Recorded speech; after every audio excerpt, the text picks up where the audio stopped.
இந்த minimise media உங்களுக்காகத்தான், எங்களுக்கு எதுவும் தெரியாது. அடுத்தது ஹீரோ ஹீரோயின் யாருப்பா அப்படின்னு கேட்கிற உங்களுடைய மைண்ட் வாய்ஸ் எங்களுக்கு கேட்குது. அதெல்லாம் ஆடியோ லான்ச்சில் தான் தெரிவிக்கப்படும். அது வரைக்கும் எல்லாம் சஸ்பென்ஸ், நியாயம் எதுவும் எங்களுக்கு தெரியாது. இப்பொழுது வீடியோ பார்வைக்கு. இப்பொழுது தமிழ் திரைப்பட இயக்குனர் சங்க தலைவர் RV உதயகுமார் அவர்களையும் அன்போடு அழைக்கிறோம். தமிழ் திரைப்பட இயக்குனர் சங்க பொருளாளர் பேரரசு அவர்களையும் அன்போடு அழைக்கிறோம்.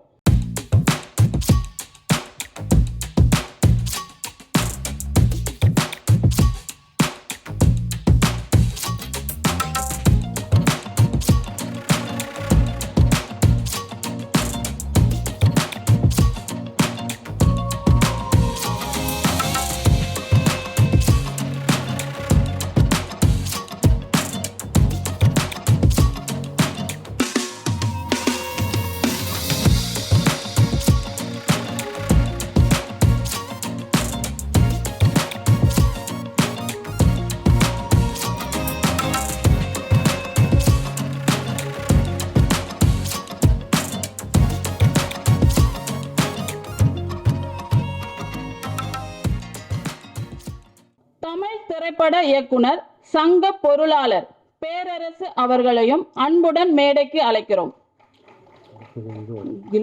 அடுத்ததாக இயக்குனர் தயாரிப்பாளர் கர்ணன் மாரியப்பன் அவர்களையும் அன்புடன் அழைக்கிறோம். அடுத்ததாக காடுவெட்டி இசையமைப்பாளர் வணக்கம் தமிழா சாதிக் அவர்களையும் அன்புடன் அழைக்கிறோம். அடுத்ததாக படத்தின் இயக்குனர் சூர்யா சுப்பிரமணியன் அவர்களையும் அன்புடன் அழைக்கிறோம். அடுத்ததாக ஒளிப்பதிவாளர் கல்யாண சுந்தரம் அவர்களையும் அன்புடன் அழைக்கிறோம். அடுத்ததாக சித்தர் அவர்களை அன்புடன் அழைக்கிறோம். இப்பொழுது தமிழ் திரைப்பட இயக்குனர் சங்க தலைவர் RV உதயகுமார் அவர்களுக்கு இயக்குனர் சூர்யா சுப்பிரமணியன் சால்வை அணிவிக்கிறார்.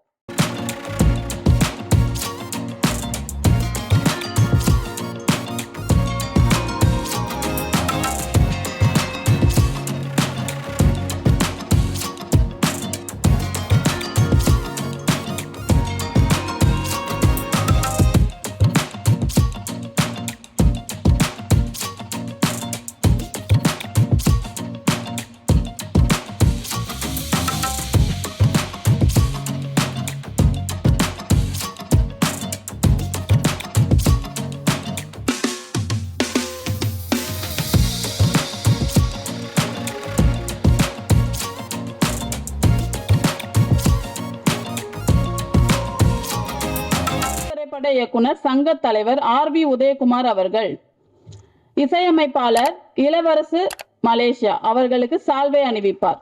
அடுத்ததாக இசையமைப்பாளர் ஜெயமுருசு அவர்களுக்கு பேரரசு அவர்கள் சால்வை அணிவிப்பார். இறைவனின் அருளை பெற்ற இந்த இனிய நன்னாளில் உங்கள் அனைவரையும் வணங்கி வரவேற்பதில் பெருமகிழ்ச்சி அடைகிறோம். மனிதனின் சிறப்பான கண்டுபிடிப்பு சினிமா. சாதாரண மனிதனை சரித்திர நாயகனாக்கும் சக்தி சினிமாவுக்கு மட்டுமே உண்டு. மனவழிகளை பிரதிபலிக்கும் மகத்தான சினிமா எப்போதும் வருவதில்லை. உரிமை குரல் கொடுக்கும் உன்னதமான படைப்புகள் உங்கள் உள்ளங்களை உருக்கும். ஆனால் அப்படிப்பட்ட ஆற்றல் மிக்க படைப்புகள் அரிதாகவே இருக்கின்றன. குறிஞ்சி மலர்களை போல பராசக்தியில் துவங்கிய அந்த பயணம் இன்று காடு வெட்டி வரை கடந்து வந்து கொண்டிருக்கிறது. அந்த வரிசையில் இன்று குறிஞ்சியாய் மலர்கிறது சூர்யா சுப்பிரமணியன் இயக்கத்தில் நியாயம் எதுவும் எங்களுக்கு தெரியாது. இவ்வளோ பெரிய டைட்டிலா, இது உங்களுக்கே நியாயமா என மீடியா கேட்பது எங்களுக்கு கேட்கிறது. அதனால் இயக்குனர் மீடியாவுக்காக டைட்டிலை மினிமைஸ் பண்ணி இருக்கார். That is neat. N for நியாயம், E ஃபார் எதுவும், E ஃபார் எங்களுக்கு, T ஃபார் தெரியாது. இந்த மினிமைஸ் மீடியா உங்களுக்காகத்தான், எங்களுக்கு எதுவும் தெரியாது. அடுத்தது ஹீரோ ஹீரோயின் யாருப்பா அப்படின்னு உங்க மைண்ட் வாய்ஸ் எங்களுக்கு கேட்குது. அதெல்லாம் ஆடியோ லான்ச்ல தான் தெரிவிக்கப்படும். அது வரைக்கும் எல்லாம் சஸ்பென்ஸ், நியாயம் எதுவும் எங்களுக்கு தெரியாது.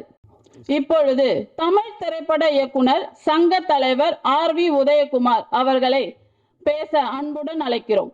உணர்வுபூர்வமான திரைப்படத்தின் துவக்க விழாவுக்கு வந்ததில் பெருமகிழ்ச்சி அடைகிறேன். எங்களுக்கும் எதுவும் தெரியாதுன்னு சொல்லிட்டு போக முடியாது. எங்களுக்கு எல்லாம் தெரியும், இருந்தாலும் தெரியாதுன்னு சொல்லுவார் போல் டைரக்டர். ஒரு வித்தியாசமான ஆள் தான்.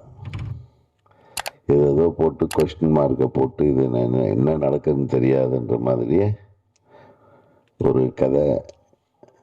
ஹீரோயினும் எனக்கு தெரியாது, ஹீரோவும் எனக்கு தெரியாது, கதையும் எனக்கு தெரியாது,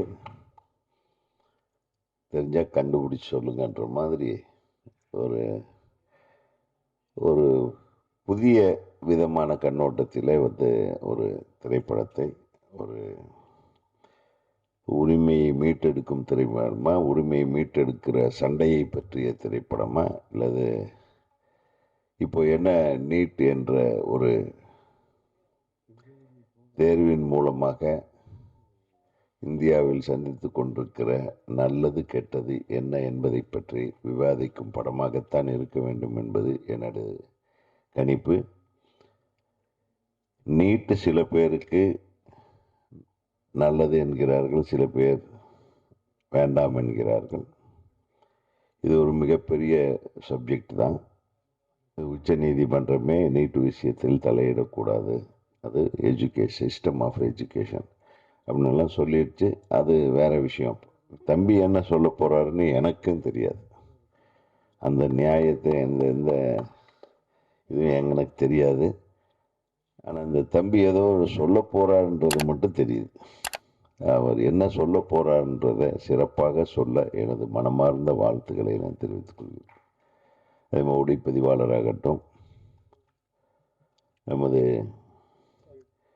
மலேசியாவிலிருந்து வந்திருக்கும் இசையமைப்பாளர் திரு இளவரசு அவர்கள்,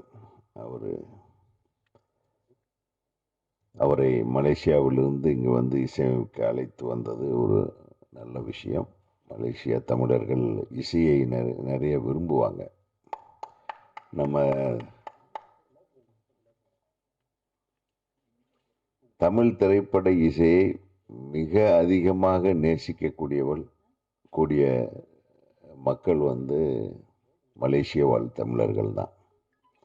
அவங்கள வச்சே நிறைய இசையமைப்பாளர்களுடைய பிஸ்னஸ் ஓடிட்டுருக்கு, உண்மையை சொன்ன.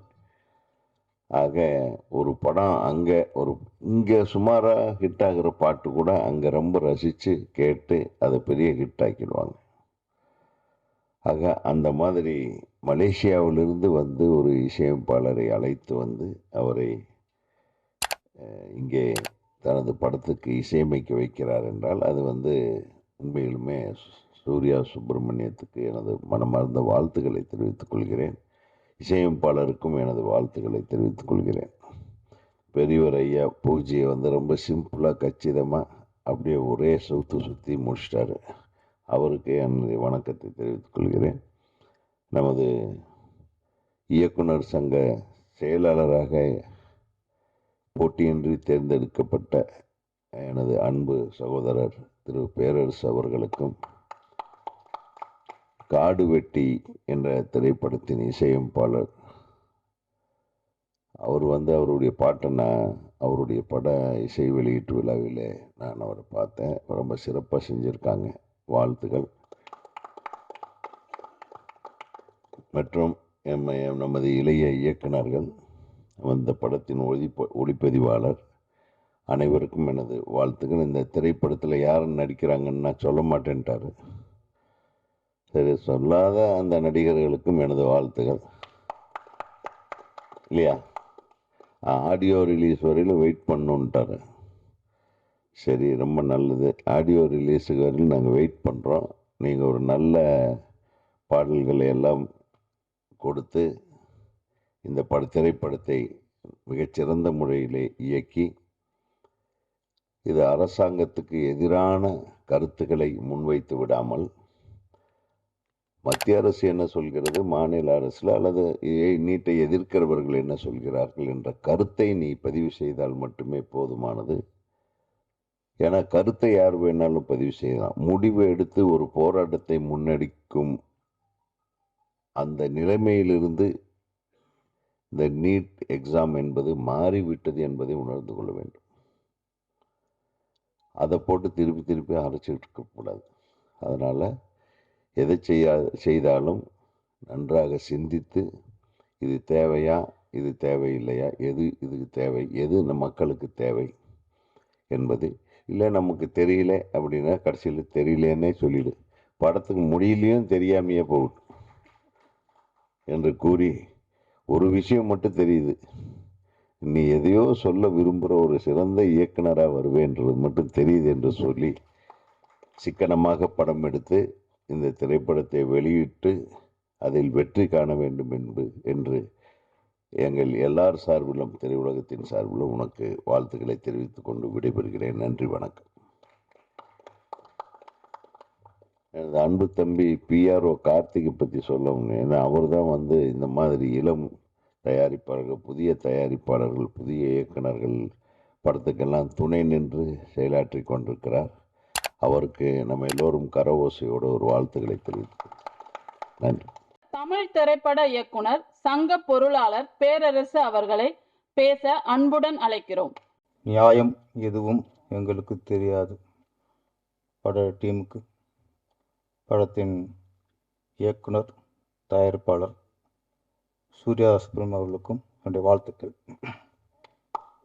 நிறைய படங்களுக்கு,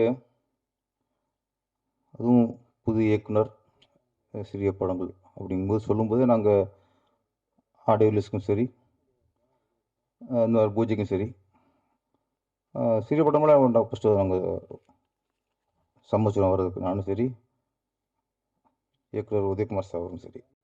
நிறைய படங்கள் வந்ததுக்கப்புறம் தான் அது எந்த மாதிரி படம், சில என்ன டைட்டிலுங்கிறதே பூஜை வந்து தெரியும்.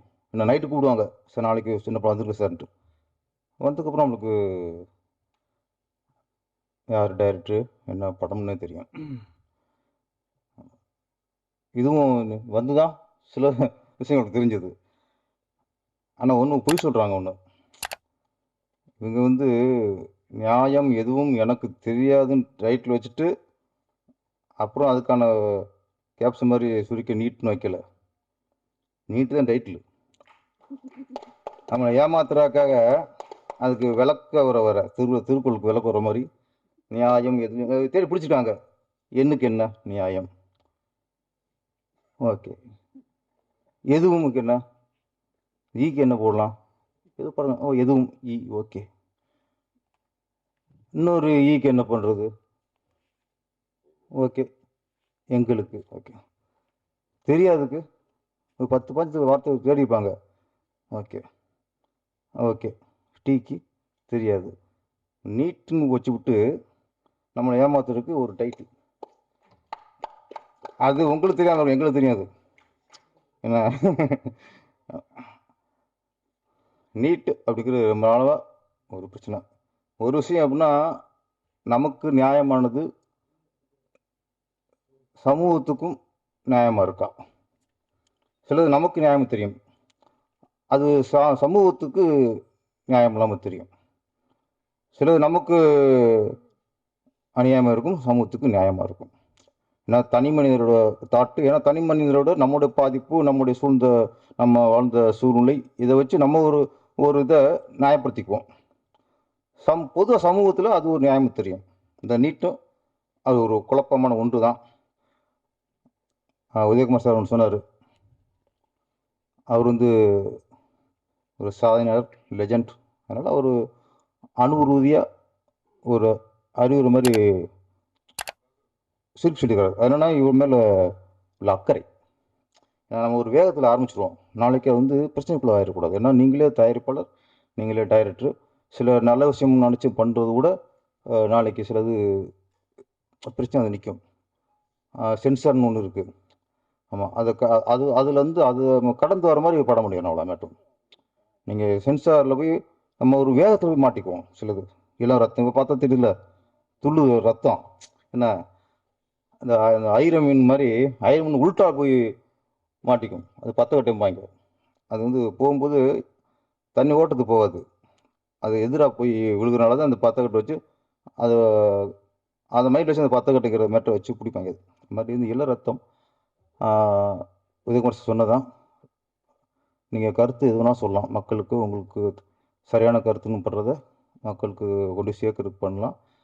அது போய் இந்த சென்சார்ங்கிற இடத்துல போய் பிளாக் ஆகக்கூடாது. அது நீங்கள் அதை வச்சுட்டே நீ படம் பண்ணுங்க. அது வந்து நீங்கள் என்னென்ன கருத்து சொல்லுங்கள், நீங்கள் தயாரிப்புள்ளதாக சொல்கிறேன். அதை கொஞ்சம் மைண்ட் வச்சுங்க. நல்ல ஒரு விஷயம் எடுத்திருக்காரு அன்னைக்கு. மருத்துவங்கிறது மிகப்பெரிய ஒரு விஷயம் இன்னைக்கு. அதுவும் கல்வியும் மருத்துவமும் கலந்து தான் நீட். இன்னைக்கு சமூகத்தில் 2 விஷயம் தான் வேணும். இன்னைக்கு வந்து ஒரு நடுத்தர மக்கள் சம்பாதிக்கிற சம்பாத்தியம் மொத்தமே 2ல் தான் போகுது. இப்போ யாரும் சேமிக்க முடியாது. நடுத்தர வர்க்கத்தில் உள்ளவங்க சேமிக்க முடியாது. ஏன் சேமிக்க முடியாதுன்னா, ஒன்று பசங்க படிக்க வைக்கிறதுல போயிடுது, இல்லை யாருக்காவது இப்போது ஒரு நோய் வந்துட்டா முடிஞ்சு. ஒரு 10 வருஷம் சம்பாதிச்சு வச்சதெல்லாம் ஹாஸ்பிட்டல் போட்டு வந்தால் முடிஞ்சு. அந்த டெஸ்ட் இந்த டெஸ்ட் எடுத்து காலி பண்ணிடுறாங்க நம்மளை. அப்போ இன்னைக்கு கல்வியும் மருத்துவம் தான் நடுத்தர மக்களுடைய மொத்த சொத்தையும் முழுங்கும் முதலியாக இருக்கிறது. அப்போது கல்வியும் இது சேர்ந்து தான் உங்களுக்கு மருத்துவ கல்விங்கிறது 2 சேர்ந்து வச்சு. அப்போ அது ரொம்ப கரெக்டாக இருக்கணும். மருத்துவ கல்விங்கிறது நியாயமானதாக இருக்கணும், அதில் தர்மம் இருக்கணும், அதில் வந்து மக்கள் நேசம் இருக்கணும், மனிதாபிமானம் இருக்கணும். வெறும் வியாபாரம் மட்டும் இருந்தால் நிறைய உயிருக்கு இங்கே ஆபத்து வருது. அரைகுறையாக படித்தவன், பணம் கொடுத்து டாக்டர் ஷீட் வாங்கி படித்தவன், இவங்கனால தான் இன்னைக்கு நிறைய மரணங்கள் நிகழ்வது இவங்களால தான். அப்போ தகுதியான டாக்டர் வரணும், தகுதியான மருத்துவம் இருக்கணும். இது உயிர் பிரச்சனை. மற்ற வியாபாரம் அதுங்க வேறு. மருத்துவங்கிறது உயிர் சார்ந்தது. அப்போ அதில் தகுதியானவன் தான் அந்த சீட்டில் உட்காரணும். நிறைய போல் டாக்டர்னால எவ்வளோ சீரழிஞ்சு. முன்னெல்லாம் ஒரு மருத்துவத்தை போவோம், பெருசாக படிச்சிக்க மாட்டாங்க. அவங்க என்ன பண்ணுவாங்கம்மா, வந்தோடனே நாடு பிடிச்சி பார்ப்பாங்க, அப்புறம் நாக்கு நீட்டுங்க, தொண்டைக்குள்ள டார்ச் லைட் அடித்து பார்ப்பாங்க. சிலது நம்மளை அப்படியே 4-5 டெஸ்ட்டு அவங்கள பண்ணிடுவாங்க. பண்ணிவிட்டு என்னென்ன பண்ணிச்சு, நேற்று என்ன சாப்பிட்டீங்க, இதெல்லாம் ஒரு 10 நிமிஷம் விசாரணை இருக்கும். விசாரணைக்கு அப்புறம்தான் அவர் பேனாவை எடுத்து மாத்திரை எழுதுவார். அப்போ இவ்வளோலாம் விசாரணை பண்ணி ஒருத்தர் மாத்திரை எழுதும்போது அந்த மாத்திரை வாங்கி சாப்பிடும்போது நம்ம நம்பிக்கையாக சாப்பிடுவோம். இப்போ நம்பிக்கை வந்துடும், எல்லாம் கேட்டு பண்ணாருங்க. அந்த நம்பிக்கையில் தான் குணமாமே தவிர அந்த மாத்திரை இல்லை அல்ல. இப்போ என்ன பண்ணுறான், போனவுடனே என்ன சார் நேற்று ஃபீவர் சொல்லும்போது எழுத ஆரம்பிச்சிடாப்ல. அப்படியா அவன் சொல்லிட்டு இருக்கான், அவராக எழுதிட்டே இருக்காரு, இது வாங்கி சாப்பிடுங்க. அதுவும் இந்த மெடிக்கலில் போய் வாங்குங்கிறாங்க. அது வேற, கீழே சைன் பண்ணி கீழேருந்து 10ஆம் மெடிக்கல் ஏதோ மெடிக்கல் சொல்லி இங்கே வாங்க அடுத்த தெருவில் இருக்கலாம். நம்ம நினைக்கிறோம் ஓகே இந்த மருந்து இங்கே தான் கிடைக்கும் போல இருக்குது, எல்லாருக்கும் மெடிக்கலும் கிடைக்கும், இவங்க கமிஷன் வச்சுக்கிறது. இப்போ நம்ம என்னடா சொல்லும் முன்னாடியே எழுத ஆரம்பிச்சிட்டாரு அப்படின்னு ஒரு டவுட் ஊற்றில அந்த டாக்டர் நம்பிக்கலாம் போகுது. அப்போ அவன் எழுதி கொடுத்து மாற்ற சரியாக இருந்தால் கூட சரியாக வராது. ஏன்னா டாக்டர் மேலே நம்மளுக்கு நம்பிக்கை வரலை. அப்போ டாக்டருங்கிறது மக்களுக்கு நம்பிக்கையானவன் இருக்கணும், அவன் தகுதியானவன் இருக்கணும். அப்போ மருத்துவங்கிறது மிகப்பெரிய விஷயம், உயிர் பிரச்சனை. நம்ம நம்பி நம்ம உயிரை வந்து நம்ம உடம்பை உயிரோட நம்பி ஒப்படைக்கிறோம். அப்படியாவது எப்படி இருக்கணும், அதுக்கு தகுதியான படிப்பு வேணும். இன்னொன்று பார்த்தீங்கன்னா, நம்ம 10th ஃபெயில் ஆனதுக்கு நிறைய பேர் இறந்து கேள்விப்பட்டிருக்கோம். என்னடா 10th ஃபெயிலாக போயிட்டான். ஆண்கள் அதிகமாக இருக்குல்ல, லேடிஸ் நம்ம அதிகம் கேள்விப்படுவோம். ப்ளஸ் டூவில் ஃபெயிலாக போன சில பெண்கள் மாணவிகள் தற்கொலை பண்ணிக்கிறாங்க. எங்கேயாவது டிகிரியில் எனக்கு இத்தனை இது இருக்கு அரியர்ஸ் இருக்கு யாரும் தற்கொலை பண்ணியிருக்கானா? எம்பிபிஎஸ் படிச்சுட்டு அதில் தேர்வாகாமல் போய் யாராவது தற்கொலை பண்ணியிருக்காங்களா? IAS IPS. ஏன்னா அந்த டிகிரி முடிக்கவே அவங்களுக்கு மெச்சூரிட்டி ஆயிரும். அந்த தற்கொலை ஃபெயிலாக போனதுக்கெல்லாம் உயிரை வராது. எங்கே வரும்னா 10th +2 நீட்டுங்கிறது அந்த +2 பாட்டு தானே, அதுக்கப்புறம் போகிறது தானே. அந்த ஏஜ் இப்போ ட்ரெயினில் சாங்கில் போட்டாங்க அனிதா, தமிழ்நாட்டே உழுக்குன ஒரு மரணம். இன்ன வரைக்கும் அது அந்த அனிதா சகோதரி அனிதா இருந்து எத்தனை வருஷம் ஆகிப்போச்சு. இன்றைக்கும் அந்த மரணத்தை தான் நம்ம வந்து பதிவாக போட்டுக்கிருக்கோம்.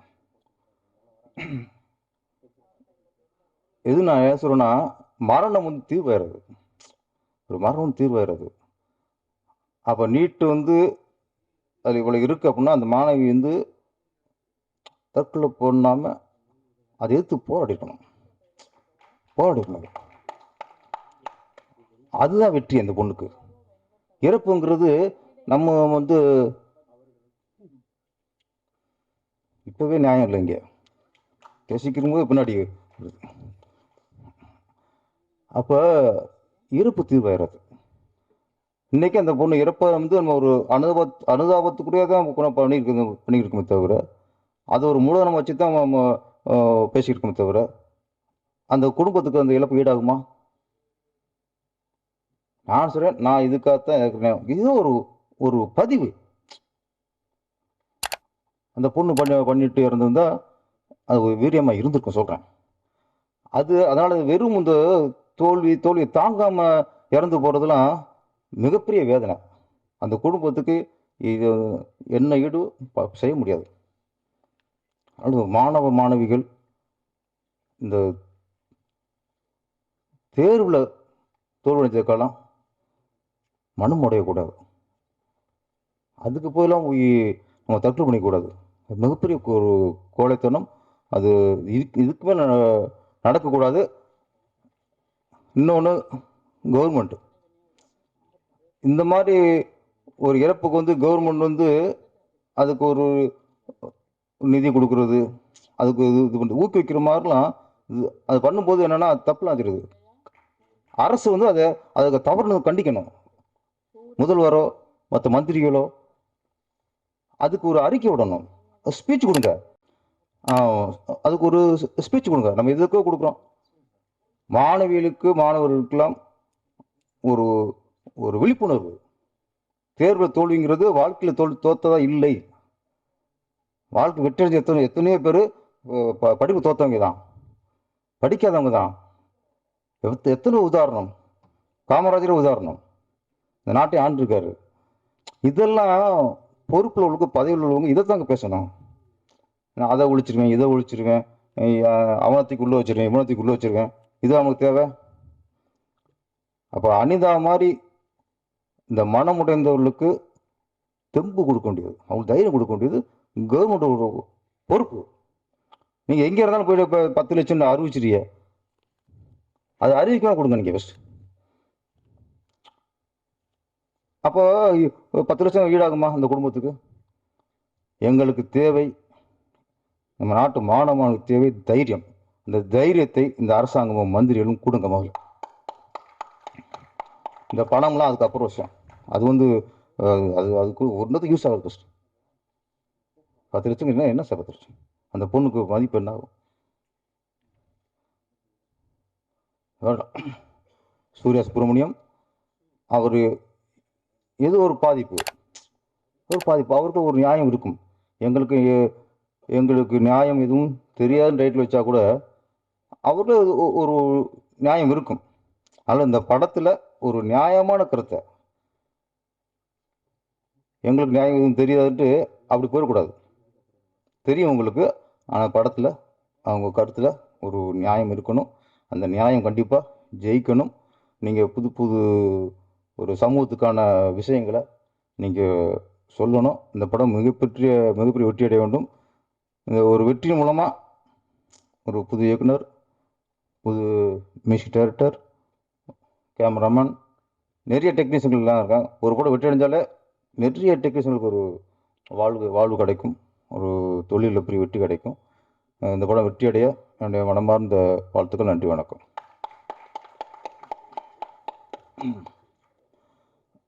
பாண்டிச்சேரியில் 9 வயசு சிறுமி.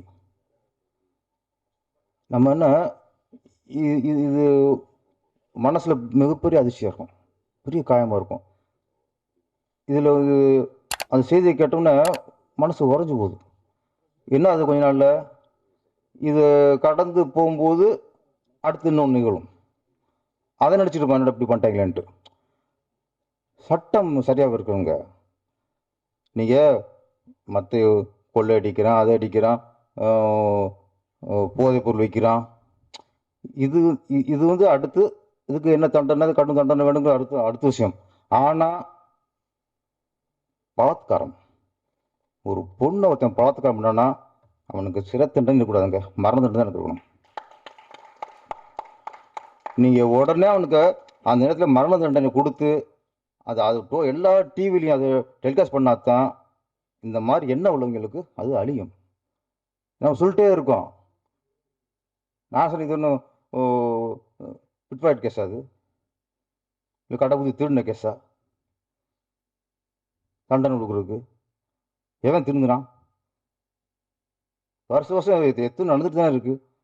அது காரணம் நான் சொல்கிறேன், அதுக்கு காரணம் நம்ம சட்டத்தில் அதுக்கு சரியான தண்டனை இல்லைங்கிறது தான் தொடர்ந்து இந்த பாலியல் பலாத்காரம். 9 வயசு சிறுமியை ஒருத்தன் கற்பழிச்சு கட்டி கொண்டிருக்கானா? ஏன் கொள்றான்?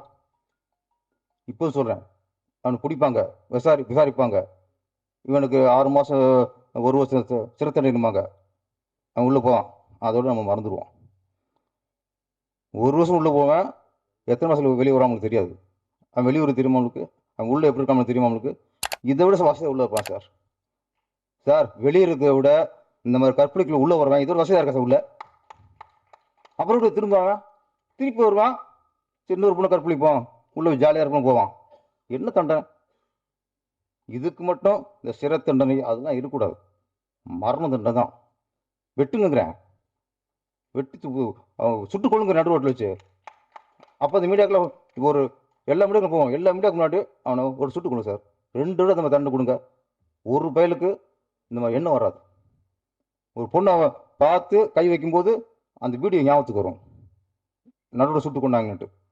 தயவுசெய்து மற்ற எல்லா இது கூட நீங்கள் 1 வருஷம் 2 வருஷம் ஆயுள் கொடுத்துங்க. அதுவும் இந்த மாதிரி 9 வருஷம் சிறுமியை கொண்டிருக்கானா மனுஷன் இல்லை. சிறைங்கிறது ஒரு குற்றம் செய்த மனுஷனுக்கு தான், மிருகத்துக்கு இல்லை. மிருகத்தை அடிச்சு வெறி நாயை அடிச்சு கொள்ளணும் சார். நன்றி, வணக்கம். சூர்யா சுப்பிரமணியன் அவர்கள் கே. ராஜன் அவர்களுக்கு சால்வை அணிவிப்பார். இயக்குனர் தயாரிப்பாளர் கர்ணன் மாரியப்பன் அவர்களை பேச அன்புடன் அழைக்கிறோம். இப்போ என்னன்னா, உதயகுமார் சார் பேசினாங்க, திருப்பி பேரரசு சார் பேசும்போது நிறைய விஷயங்கள் பேசினார். நீட்டு பற்றி, டாக்டர்களை பற்றி. நியாயம் எதுவும் எங்களுக்கு தெரியாதுன்ற மாதிரி, நான் ஒரு டாக்டர்ன்றது அவருக்கு தெரியாது, உங்கள் யாருக்குமே தெரியாது. அதே மேட்ரு.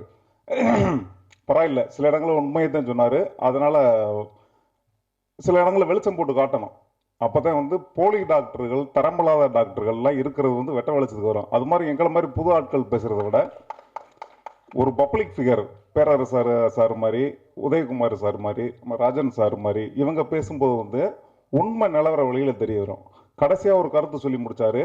அந்த கருத்து ஆக்சுவலாக அந்த படத்துக்கு கூட யூஸ் ஆகலாம், அப்படி ஒரு சம்பவம் இருந்துருந்துச்சுன்னா. ஏன்னா அந்த மிருகங்களுக்கு தண்டனை கிடைக்காது, கூடாது. மிருகங்களுக்கு தண்டனை என்பது சிறைவாசம் கிடையாது அப்படின்னு அழுத்தமாக பதிவு செஞ்சுருக்காரு. உண்மையிலே நான் வரவேற்கிறேன் இந்த கருத்துக்கு. அடுத்து இந்த படம் என்னுடைய நண்பர், நீண்ட கால நண்பர், என்னுடைய படத்துலேயே கேமரா ஒர்க்கு பண்ணியிருந்தார். கல்யாண சுந்தரம் அவர் பத்திரிகை கொண்டு வந்து கொடுத்தாரு. சார் இன்விடேஷன், நீங்கள் 7th வந்துடணும் சார் அப்படின்னு. சரின்னு வாங்கி பார்த்தோன்னே இவர் நியாயம் எதுவும் எங்களுக்கு தெரியாதுன்னு சொல்லித்தான் பத்திரிகை தமிழில் தான் கொடுத்தாரு. மேலே டாக்டர் சிம்பல் போட்டுருந்துச்சு, இந்த பக்கம் ஒரு ஒரு கோபமான பார்வை பார்த்துட்டு ஒரு திரிசூலத்தோட ஒரு ஃபோட்டோ போட்டுருந்துச்சு. ரைட்டு, நீட்டு தானே அப்படின்னேன். சொன்னோன்னே எப்படி கண்டுபிடிச்சிங்கன்னாரு. நாங்கள் டாக்டராக இருந்தாலே வந்து நீட்டு ஒழிக்கணுன்றதுக்காக போராடி பார்த்தோம், சத்தியமாக முடியல. இப்போ நம்ம உதயகுமார் சார் சொன்ன மாதிரி வந்து இது மத்திய அரசாங்கம், உச்சநீதிமன்றம் இதுகளே கைவிட்டுருச்சு. இனிமேல் நம்ம எடுத்து திருப்பி பழசவே போட்டு குழப்பணும். நிச்சயம் அதுக்கு ஒரு எண்டு இருக்கும், அது எப்பன்னு தெரியாது, எப்பன்னு எங்களுக்கு தெரியாது. இந்த படத்தில் மாதிரி அந்த ஒரு நல்ல கருத்தை சொல்கிறேங்க. நீட்டுன்னு நீட்டான டைட்டில் வச்சுருக்காங்க, இது நீட்டான கதையாக இருக்கணும்.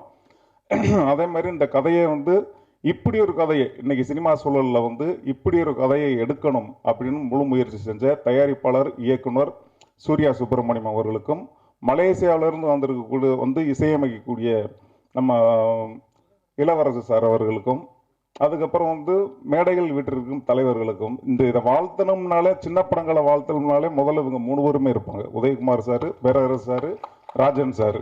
ஏன்னா அவங்களுக்கு வந்து சின்ன பசங்களை வளர்த்து விடுவோம், நம்ம எவ்வளோ பெரிய ஜாம்பவானான மாதிரி அவன் ஒரு நாள் வளர்ந்து வரட்டும் என்ற ஒரு நல்ல எண்ணத்தில் நல்ல நோக்கத்தில் வந்து வர்றாங்க. அந்த மனசு ரொம்ப பெரிய மனசு, அது எவ்வளவு பெரிய மனசுன்னு எங்களுக்கு தெரியாது. ரைட்டா? இப்போ என்னன்னு பார்த்தீங்கன்னா, என் நண்பர் காடுவெட்டி படத்துடைய இசையமைப்பாளர் அவர் வணக்கம் தமிழா சாதிக்கு வந்திருக்காரு. இந்த மாதிரி நிறைய புதுமுகங்கள் இருக்காங்கல்ல, இவங்க வந்து புதுமுகங்களை வாழ்த்துறதும், ஏற்கனவே அறியப்பட்ட முகங்கள் வந்து புதுமுகங்கள் இயக்குநர்களையும் தயாரிப்பாளர்களையும் டெக்னீஷியன்ஸையும் வாழ்த்தும் போது வந்து மிகப்பெரிய உற்சாகமாக இருக்கும். இன்னைக்கு சினிமாவோட நிலைமை என்னன்னு சொல்லிட்டு தெரியும். நான் 2 படம் எடுத்திருக்கேன், ரிலீஸ் பண்ணியிருக்கேன். 2022 ஒரு படம், 23 ஒரு படம். 10 காசு திரும்பி எனக்கு வரல, ஏன்னா நான் வெளிவிட்ட பீரியட் வேற. அதனால வந்து எனக்கு டெக்னிக்கலாக தெரியல. அதுக்காக சினிமாவை நான் குறை சொல்ல மாட்டேன். எனக்கு டெக்னிக்கலாக அதை ரிலீஸ் பண்ணி கொண்டு போய் சேர்க்க முடியல. ஆனால் இன்னைக்கு யூடியூப்ல வந்துருச்சு, 2 படமே வந்துருச்சு. போதுமான அளவுக்கு நான் ப்ரொடியூஸ் பண்ணியிருக்கேன். மன்னன் ஸ்டுடியோ சார்பாக 2 படம் ரிலீஸ் ஆகிருக்குன்னு சொல்லிட்டு அந்த பேரை தக்க வச்சாச்சு. முதல்ல இந்த சினிமாவுக்கு வர ஆசைப்படுறேன் யாருமே கோடிக்கணக்கில் சம்பாரிச்சது கிடையாது, சரிங்களா? இதில் சம்பாரிச்சதை விட்ட மீது இருக்காங்க, அதுக்கு நானே ஒரு உதாரணம். அதனால சில இடங்கள்ல வரும், சில இடங்கள் போகும். இதில் எந்த தொழிலாக இருந்தாலும் அப்படித்தான். இப்போ சார் சொன்ன மாதிரி கொரோனா பீரியடுக்கு அப்பெல்லாம் வந்து டாக்டர்ஸு, இப்போ நான் போகிறேன்னாலே என்னிலிருந்து 10 அடி உட்காந்துருப்பேன். சார் சொன்ன மாதிரியெல்லாம் போய் நாக்க நீட்டு பல்ஸு காட்டுன்றதெல்லாம் கிடையாது. கொரோனா பீரியடில் அவன் 10 அடி இருக்கணும். நடுவில் எனக்கு வந்து ஸ்க்ரீன் இருக்கும். ஸ்க்ரீன்னா அது கண்ணாடி ஸ்க்ரீன் இருக்கும். இங்கேருந்து நான் கேள்வி கேட்கணும், அவன் பதில் சொல்லுவேன். சார் சொன்ன மாதிரி நானே எழுதியிருக்கேன், இதை ஒத்துக்கிறேன். இங்கேருந்து அவன் தலைவலி அப்படின்னோடனே எழுதிடுவேன். ரைட்டு. இந்த சினிமாவில் இருக்கிற பாதி பேருக்கு நான் வாட்ஸ்அப்லேயே ட்ரீட்மெண்ட் கொடுத்துக்கிட்டு இருந்திருக்கேன் கொரோனா பீரியடில். ஏன்னா ஒரு கிளினிக் கிடையாது, ஹாஸ்பிட்டலுக்கு அவங்க சொல்கிற டைம் தான் நீங்கள் அப்பாயின்மெண்ட் வாங்கணும். ஒருத்தர் தொட்டுன்னு இருக்கக்கூடிய பாதி ஜாம்பவான்களுக்கு நான் அந்த வைத்தியம் பார்த்துருக்கேன். அதில் வந்து பெருமை தான் எனக்கு ஒரு டாக்டராக. இருந்தாலும் நேரடியாக பேஷண்ட்டை பார்க்காம மருத்துவம் செய்கிறதுன்ற வருத்தமாக தெரிஞ்சிச்சு. அது யோசிச்சு பிரயோஜனம் இல்லை. கொரோனா பீரியட் இப்படி அந்த மாதிரி. சரி, இந்த படம் வந்து எங்கேயோ ட்ராக் மாதிரி போகிறேன்னு நினைக்கிறேன். இந்த படம் வந்து நீட்டாக பேசட்டும்னு எல்லா டெக்னீஷியன்ஸையும் வாழ்த்துக்கிறேன். ரொம்ப நன்றிங்க. காடுவெட்டி இசையமைப்பாளர் வணக்கம் தமிழா சாதிக் அவர்களை பேச அன்புடன் அழைக்கிறோம். இன்னைக்கு வந்து சமூகம் சார்ந்த படங்கள் நிறைய வருது. ஸோ நீட் அப்படின்ற அந்த தலைப்பே நீட்டாக இருக்கு. நியாயம் எதுவும் எங்களுக்கு தெரியாது. ஸோ இந்த மாதிரியான ஒரு தலைப்பை வச்சுட்டு அதுக்கு நீட்டுன்னு சொல்லிட்டு ஒரு மேலே ஒரு கேப்ஷன் போட்டிருக்காரு இயக்குனர். ஸோ அந்த இடத்துலயே அவர் ஜெயிச்சிட்டாரு.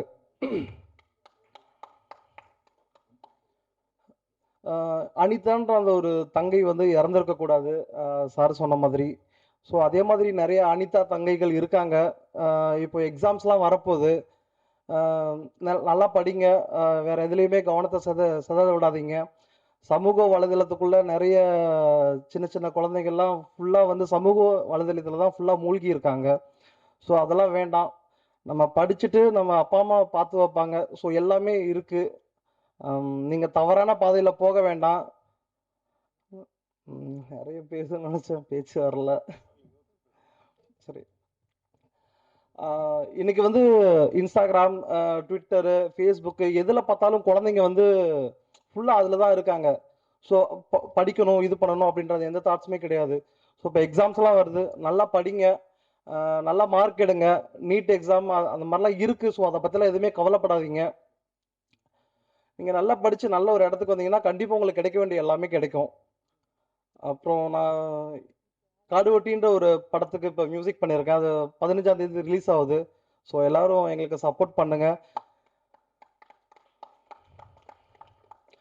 பேரரசு சார் ஆடியோ லான்ச்சுக்கு வந்திருந்தாங்க. பேரரசு சாரும் ஆர்வி உதயகுமார் சாரும் வந்திருந்தாங்க. ஸோ பாடல்களை பற்றி பாராட்டினாங்க. ரொம்ப சந்தோஷம் சார், நீங்கள் எங்களை பற்றி பாராட்டினது. எங்களை மாதிரி அப்கமிங் வரவங்களுக்கு ஸோ நீங்கள் சொல்கிற அந்த வார்த்தைகள்லாம் எங்களை இன்னும் உயரத்துக்கு கொண்டு போகுது சார். ஸோ அதுக்கு நான் இந்த இடத்துக்கு நான் நன்றியை தெரிவிச்சுக்கிறேன். ஸோ அதே மாதிரி இந்த நீட்டுன்ற இந்த டீமுக்கு என்னுடைய மனமார்ந்த வாழ்த்துக்கள். முதல்ல இயக்குனர் ஐயா சொன்னது போல் நியாயம் எதுவும் எங்களுக்கு தெரியாது, இந்த கதையை பற்றி எனக்கு தெரியாது. அப்புறம் எப்படி இசையமைச்சிங்கன்னு நீங்கள் கேட்கலாம் இல்லைங்களா?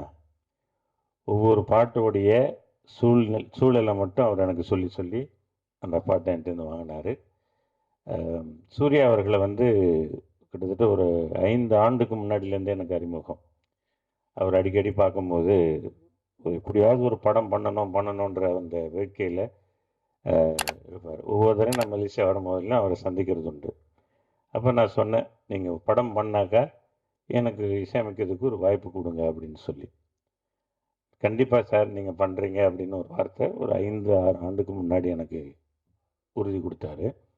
அந்த வகையில் கரெக்டாக தொடங்கும் போது ஞாபகம் வைத்து எனக்கு இந்த வாய்ப்பை அவர் கொடுத்துருந்தார். இந்த வேலையில் அவருக்கு நன்றி தெரிவித்துக் கொள்கின்றேன். கதை எதுவுமே எனக்கும் தெரியாது. படம் வந்தோடனே நானும் உங்களோட சேர்ந்து பார்க்க போகிறேன். என்னோடய பாடல் எங்கெங்கே இந்த கதையில் வருதுன்றது எனக்கு தெரியாது. பிறகு அவர் நீட் சப்ஜெக்ட்னு சொன்னார். சூர்யா பார்த்துக்குங்க, நான் பண்ணுற படத்துலேயே விவகாரமான சப்ஜெக்ட் எடுத்துருக்கிறீங்க, கரெக்டாக கொண்டு போய் சேர்த்துருங்க அப்படின்னு உறுதி கொடுத்துருக்காரு. சேர்த்துருவார் என்று. இந்த பெரிய பெரிய இயக்குநர்கள் இங்கே இருக்கிறாங்க, அவங்க படத்தெல்லாம் நான் பார்த்து மகிழ்ந்ததுண்டு. அவர்களோடு இந்த மேடையில் நானும் இருப்பது என்பது எனக்கு ஒரு பெருமையை தருகிறது. மீண்டும் இந்த குழுவுக்கு இந்த வாய்ப்பு கொடுத்த மைக்கு நன்றி கூறி அமைகின்றேன். நன்றி, வணக்கம். ஒளிப்பதிவாளர் கல்யாண சுந்தரம் அவர்களை பேச அன்புடன் அழைக்கிறோம். நீட் இந்த படத்தில் ஒளிப்பதிவு செய்ய வாய்ப்பு கொடுத்த இயக்குனர் சூர்யா சுப்பிரமணியம் மற்றும் இசையமைப்பாளர் இளவரசு மலேசியா அவர்களுக்கும் மிக்க நன்றிகள். இந்த படம் முடிஞ்சு வெளிவரும்போது கண்டிப்பாக எல்லாரும் சப்போர்ட் பண்ணுங்க. நன்றி, வணக்கம். இப்படத்தின் இயக்குனர் சூர்யா சுப்பிரமணியன் அவர்களை அன்புடன் அழைக்கிறோம். சைலண்ட்டாக கூப்பிட்டாங்க. ஏன்னா நியாயம் அவங்களுக்கு எதுவும் தெரியாது. உண்மையிலே சொன்னால் எனக்கே நியாயம் எதுவும் தெரியாது. ஒரு முக்கியமான விஷயம் என்னென்னா, ஸ்டேஜில் இருக்க சார் ராஜன் சார், நானும் ஒன்னரப்பேட்டை, சாரை ஒன்னரப்பேட்டை. அவர் நம்ம ஊர் மாதிரியாத்தான ஒரு படம் பண்ணார். அதில் நான் அசிஸ்டன்ட் டைரக்டராக வாய்ப்பு கேட்க போயிருந்தேன். சூர்யா படம் ஆரம்பிக்கும்போது கண்டிப்பாக நான் ஒன்று கூப்பிட்றேன் அப்படின்னு சொன்னார். ஆனால் சூழ்நிலைகளால் அது பண்ண முடியாத சூழ்நிலை. அவர் பண்ணிட்டாரு. பட் நான் வேறு ஒரு படம் கமிட் ஆகியிருந்தேன். ஸோ அவரை நான் கூப்பிட்டது எனக்கு ரொம்ப சந்தோஷம். இந்த பிரசாத் லேப் ஏன் செலக்ட் பண்ண அப்படின்னு சொன்னால், நான் அசிஸ்டன்ட் டைரக்டராக ஆகணும்னு சொல்லிட்டு வந்தப்போ பிரசாத் லேப் வாசலில் உட்காந்த ஃபஸ்ட் இடம் அதுதான். ஸோ அதே இடத்துல நான் இன்றைக்கி ஸ்டேஜில் நின்று பேசுகிறேன். அது என்னோடய வளர்ச்சி. அதுக்காக நான் கடினமாக உழைச்சிருக்கேன். நியாயம் எதுவும் எங்களுக்கு தெரியாது அப்படின்னு ஏன் டைட்டில் ஃபிக்ஸ் பண்ணோம் அப்படின்னு சொன்னேன். இன்றைக்கி இருக்க இந்திய மக்களுக்கு நியாயம் எதுவும் தெரியாது. அதான் நிதர்சனமான உண்மை. மத்திய அரசோ மாநில அரசோ நம்ம யாரையும் நம்ம குறை சொல்கிற மாதிரி தான் இல்லை. இந்த படத்தில் ஒரு உணவுபூர்வமான உண்மை ஒன்று இருக்குது. அது ஸ்க்ரீனில் தான் தெரியும். டெக்னீஷியன் மட்டும் அவங்க சொல்லியிருக்கோம் ஓரளவு. ஆர்டிஸ்ட் யாரையுமே சொல்லலை. ஆர்டிஸ்ட் நம்ம ஆடியோ லான்ச்சில் உங்களுக்கு தெரியும். ஸோ இந்த படம் உங்களோட உணர்வுகள் என்ன சொல்ல வருது அப்படின்றதுக்காக நீங்கள் வெயிட் பண்ணுங்கள். எலெக்ஷனில் ஓட்டு போட்டு ரிசல்ட்டுக்காக நம்ம வெயிட் பண்ணுறோம். அந்த மாதிரி ஒரு அதிகபட்சம் ஒரு 30 நாள் 35 நாள் வெயிட் பண்ணுங்கள். இதற்கான விஷயம் உங்களுக்கு தெரியும். நம்ம யாரை பற்றி பேசுகிறோம், என்ன சொல்ல போகிறோம் அப்படின்றதெல்லாம் இங்கே நான் எதுவும் சொல்ல விரும்பலை. நியாயம் எதுவும் எங்களுக்கு தெரியாது. திரும்ப திரும்ப நாங்கள் சொல்கிறது தான், நியாயம் எதுவும் எங்களுக்கு தெரியாது. இது நியாயமா நியாயம் இல்லையா அப்படின்றத சொல்ல போகிறது நீங்கள் தான். அதுதான் கொஷின் மார்க் போட்டிருக்கேன். National exam to eliminate Tamil Nadu அப்படின்னு போட்டிருக்கோம். கொஷின் மார்க் தான் போட்டிருக்கேன். அந்த கொஷினுக்கான ஆன்சரை எழுத போகிறது நீங்கள் தான். ஏன்னா ஒவ்வொரு திரைப்படத்தையும் வந்து மக்கள் மத்தியில் போய் சேரும்போது தான் அதுக்கான விடை கிடைக்குது. அந்த விடை வந்து ஆடியன்ஸ் தான். மீடியா நண்பர்களுக்கு ஒரு விஷயம் சொல்கிறோம், கொஞ்சம் சப்போர்ட் பண்ணுங்கள். We are upcoming. இப்போ தான் நாங்கள் வளர்ந்து வரோம், முதல் அடி எடுத்து வைக்கிறோம். Stepping stone. நீங்களாம் சப்போர்ட் பண்ணால் தான் நாங்கள் அடுத்தபடியை தாண்ட முடியும். அனைவருக்கும் நன்றி. இந்த படத்தின் முக்கிய கதாபாத்திரத்தில் நடிக்கும் செல்வி திவ்யா அவர்களை ஒரு சில வார்த்தைகள் பேச அன்புடன் அழைக்கிறோம். டைரக்டர் பேரரசு சார் அவர்களுக்கும் ராஜன் சார் அவர்களுக்கும் என்னுடைய வணக்கத்தை தெரிவித்துக் கொள்கிறேன். டைரக்டர் அவர்களுக்கும், நான் இப்போதான் ஃபர்ஸ்ட் டைம் பார்க்குறேன் டைரக்டருமே, கேமராமேன் சார் அவர்களுக்கும் என்னுடைய வணக்கத்தை தெரிவித்துக் கொள்கிறேன். மேடையில் இருக்கக்கூடிய எல்லா பெரியவர்களுக்கும் என்னுடைய வணக்கம். வந்திருக்கக்கூடிய யூடியூப் நண்பர்கள் அனைவருக்கும் என்னுடைய வணக்கத்தை தெரிவித்துக் கொள்கிறேன்.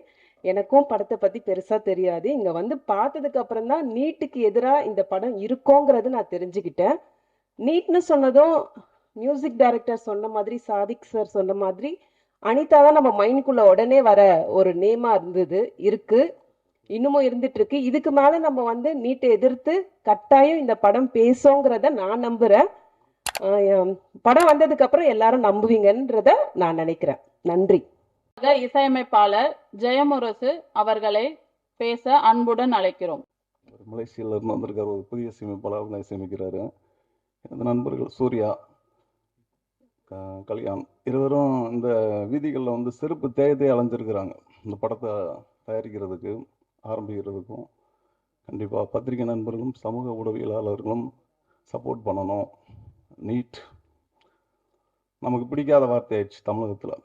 அரசு மருத்துவக் கல்லூரி, இதுவே தப்பான வார்த்தை. மருத்துவமனையில் என்ன கல்லூரி தேவையில்லை. மருத்துவத்தை கற்றுக்கிறவங்களுக்கு வந்து அரசாங்கமே வந்து கல்லூரி கொடுத்து அந்த மருத்துவத்தில் வந்து பிரசவம் பார்க்க வரவங்களை கொலை பண்ணுவாங்க.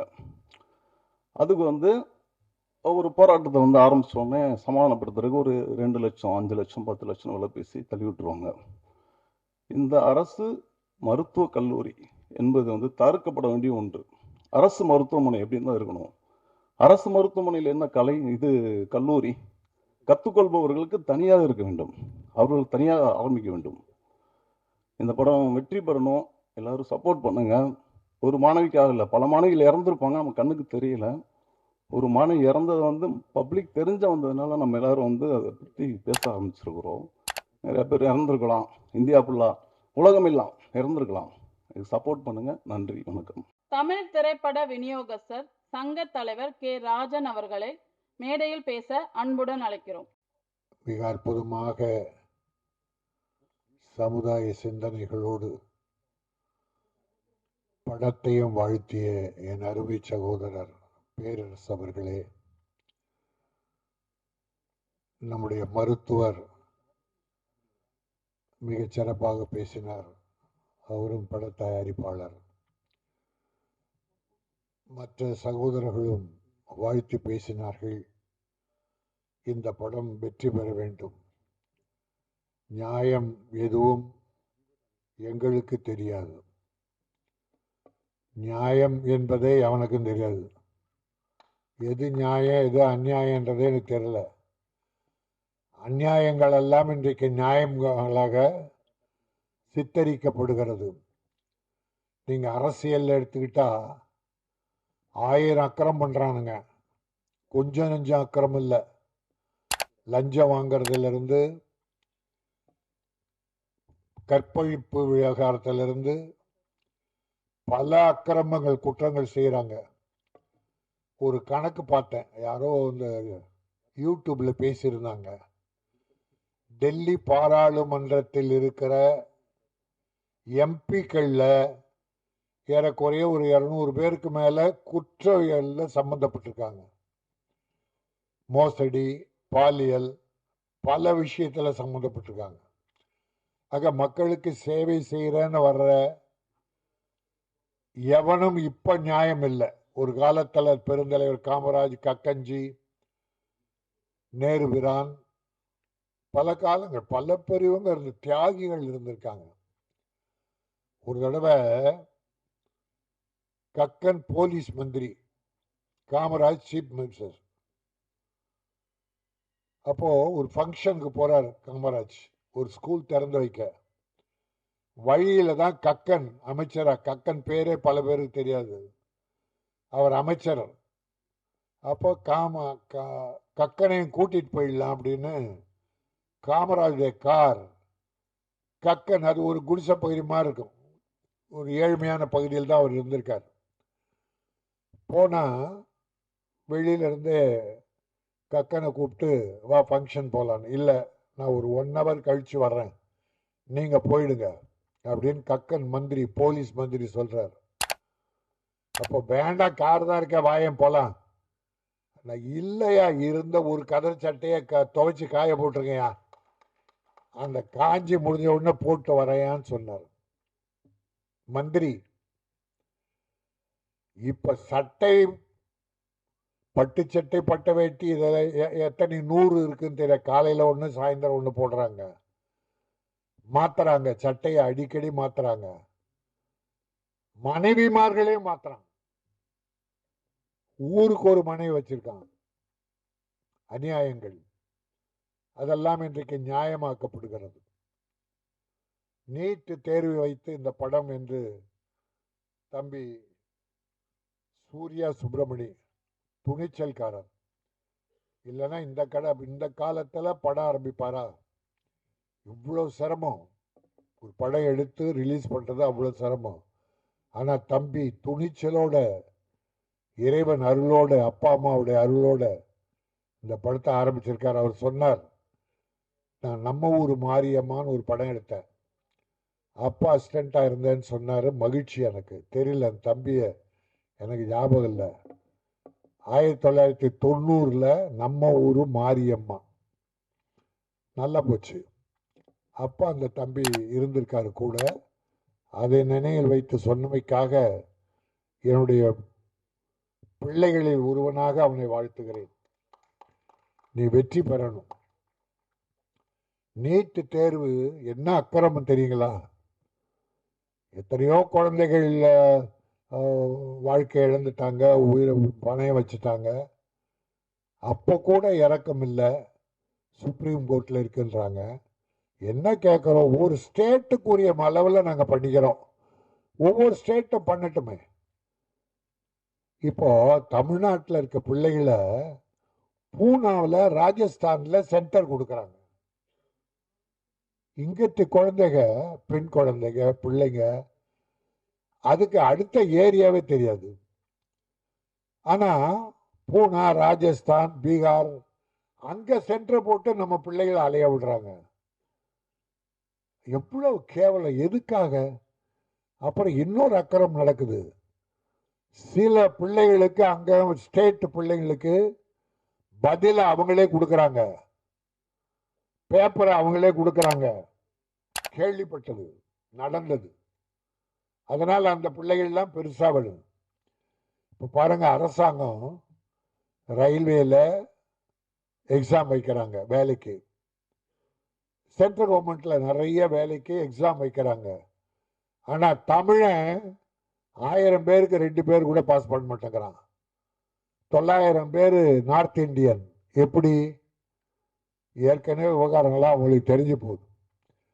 வஞ்சிக்கப்படுவது தமிழன். இப்படி இருக்கக்கூடாது, இந்த அநியாயங்கள்லாம் இருக்கக்கூடாது. எதுவாக இருந்தாலும் குழந்தைகள், அவங்க மனசு நோக்கக்கூடாது. அவங்கெல்லாம் வளர்ந்தா இந்தியா வளர்ந்ததில்லை.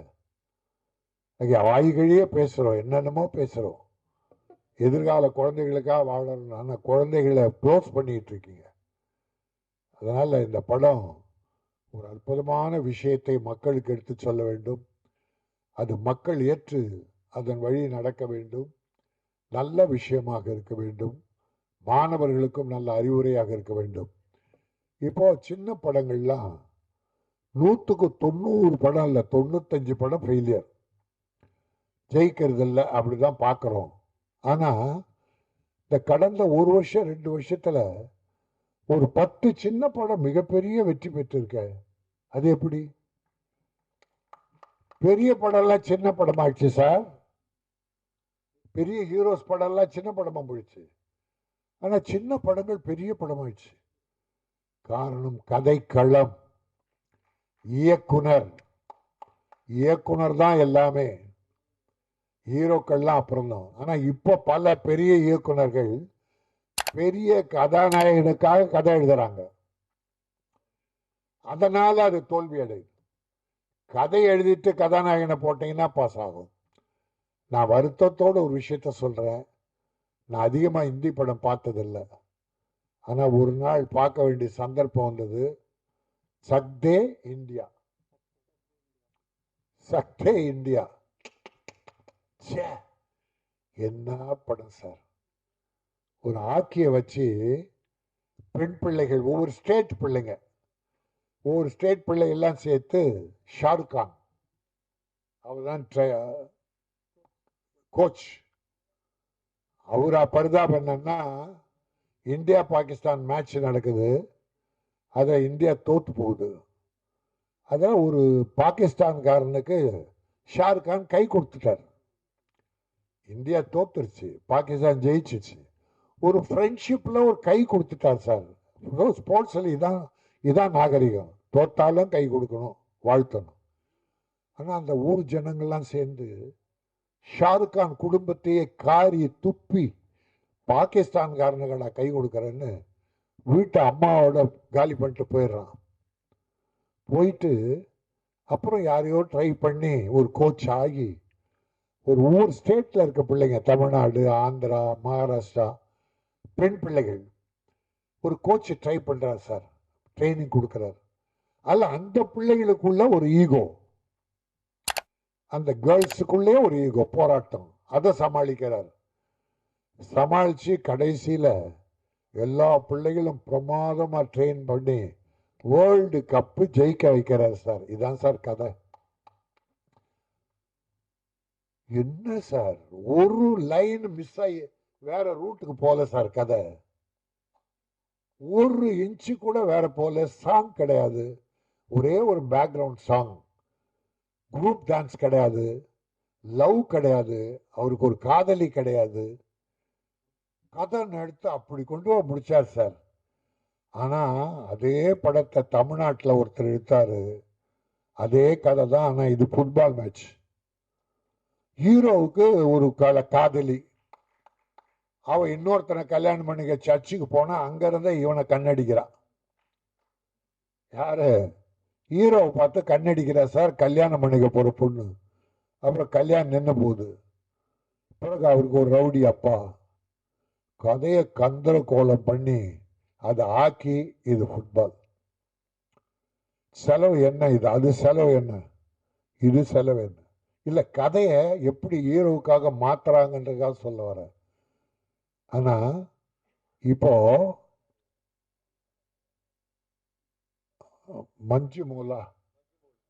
மஞ்சுமோல் பாய்ஸ் கேள்விப்பட்டிருப்பீங்க, கேரளா படம். ஒரு ஊர்ல கிராமத்துல, மஞ்சுமோல் கிராமத்துல இருந்து 10 பசங்க கொடைக்கானல் வந்து சுற்றுலா வர்றாங்க. ஒரு பையன் தவறி விழுந்துறான் சார், அவனை காப்பாற்றணும். இதுதான் சார் கதை. சார் உலகத்துல எல்லாம் ஏத்துக்கிட்டான் சார். இன்னைக்கு தமிழ்நாட்டில் ஓஹோன்னு ஓடிக்கிட்டு இருக்கு, எல்லா மொழியிலும் ஓஹோன்னு ஓடிக்கிட்டு இருக்கு. சின்ன படம் சார். கேரளாவில் இயற்கையா எடுக்கிறாங்க சார், ரொம்ப இயற்கையா படத்தை எடுக்கிறாங்க. கதாநாயகனுக்காக எந்த மம்முட்டி இருக்கட்டும், மோகன்லால் இருக்கட்டும், எந்த செலவும் எக்ஸ்ட்ரா செலவு பண்றதில்ல சார். தேவையான விஷயத்த சிம்பிளா சிக்கனமா பண்றாங்க. ஜெயிக்குது, கதை ஜெயிக்குது. அதனால டைரக்டருக்கு சுதந்திரம் கொடுத்துடணும், அதுல யாரும் தலையிடக்கூடாது. அதே போல அங்கதானா, இங்க ஒரு ரஞ்சித்னு ஒரு டைரக்டர், அவர் சக்சஸ் பண்ணி பேர் எடுத்துட்டாரு. ஆனா இப்ப அவர் என்ன பண்றாரு, அவருடைய அசிஸ்டன்ட் டைரக்டர்களுக்கு ஒவ்வொரு படம் கொடுக்கிறார். பரியேறும் பெருமாள் சிம்பிள், எக்ஸ்ட்ரா எதுவுமே இல்லை, குரூப் டான்ஸ் இல்லை, லவ் சாங் இல்லை, பிரமாதமா போச்சு. இப்போ நான் ஒரு படம் பார்த்தேன், பேரரசு, என்னது, பொம்மை நாயகி, ஓடிடில. தியேட்டர் வந்ததா இல்லையான்னு தெரியல, பட் ஓடிடில பிரமாதங்க. அதில் அந்த யோகி பாபு தாங்க ஹீரோ, மீதி எல்லாம் கிராமத்து ஜனங்க. புதுசாக 2-3 நடிகர் இருப்பாங்க, மற்றெல்லாம் கிராமம். புது நடிகர்கள், எல்லாரும் புது நடிகர். சக்ஸஸ்ஃபுல்லாக பார்க்க அப்படி இருக்கு. ஒரு ஏழை விட்டு பொண்ணை ஒருத்தன் பலாத்காரம் பண்ணிடுறான். அதை கோர்ட்டில் எப்படி அது ஏழைக்கு நியாயம் கிடைக்கல, பிறகு ஒரு வக்கீல் வாதாடி எப்படி நியாயம் பெறார். பிரமாதமாக பண்ணியிருக்கு. இன்னொன்று ரஞ்சித்துது ப்ளூ ஸ்டார்னு ஒரு படம் பார்த்தேன். கிரிக்கெட். ரஞ்சித், நீ வாழ்க, தமிழின் பெருமையை உலகம் கொண்டு போகிறாய். அவர் தான் சாட்பட்டான் ஒரு இயற்கையாக பாக்ஸிங் எடுத்தார். பிரமாதம். அவர் பண்ணல, அதெல்லாம் கதையை செலக்ட் பண்ணி அசிஸ்டண்ட்டை விட்டு டைரக்ட் பண்ண வச்சு சக்ஸஸ் பண்ணி கொடுக்குறார். அப்படிப்பட்ட பெரிய வளர்ந்துட்ட டைரக்டருங்க அப்படி பண்ணணும். இளைஞர்களை ஊக்குவித்து வளர வைக்கணும், நல்ல படங்கள் பண்ணணும். போல நான் நியாயங்கள் எதுவும் எனக்கு தெரியாதுன்றதுக்கு நான் ஒரு 5 நாள் ஜெயிலில் இருந்தேன். இந்த திருட்டு விசிடி எதிர்த்து போராடி ஹேராம் வச்சிங்களேன், அதில் தான் பர்மா பசார் ஜெயிலில் இருந்தப்போ ஒவ்வொரு குற்றவாளிகளை விசாரித்தேன். சார், தவறே பண்ணாத பல பேர் ஜெயிலில் இருக்காங்க. அவங்க ஜாமீன் எடுத்து வெளியே வர காசு இல்லாத ஏழைகள். ஆனால் அந்த தவறை பண்ணவும் பணக்காரன். போலீஸே செட் பண்ணி பணக்காரனை தப்பிக்க விட்டு அந்த ஏழை ஜெயிலில் போட்டாங்க. அவனால் ஜாமீன் கூட எடுக்க முடியவில்லை. பல வருஷம் உள்ள இருந்தாங்க. அப்படி பலரை சந்திச்சேன். குற்றம் செய்யாதவர்கள் எல்லாம், நியாயவான்கள் எல்லாம் அநியாயவான்களாக உள்ள போட்ட உண்டு. கற்பழிப்புக்கு என் அருமை சகோதரர் பேரரசு சுட்டு தள்ளணும்னாரு. சட்டம் என்ன சட்டம்?